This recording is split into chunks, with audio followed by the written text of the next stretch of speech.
पंजाब में जश्न आज़ादी का दिन भी भीगा भीगा गुजरेगा। सूबे के मुख्तलिफ शहरों में 13 अगस्त से धुआंधार बारिशों का इम्कान है। महकमा मौसमियात ने पेशगोई कर दी है, दरियाओं में सैलाबी सूरत हाल का खदशा है। PDMA ने फ्लड एडवाइजरी जारी कर दी। कराची में बादलों का बसेरा, शहर के मुख्तलिफ इलाकों में बूंदाबांदी।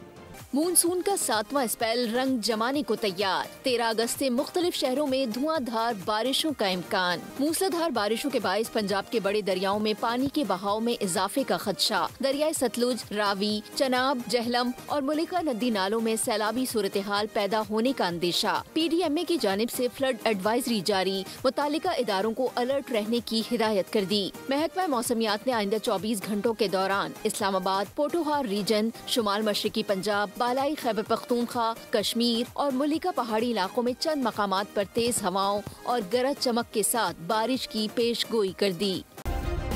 सब्सक्राइब करें और बेल दबाएं ताकि कोई खबर रह न जाए।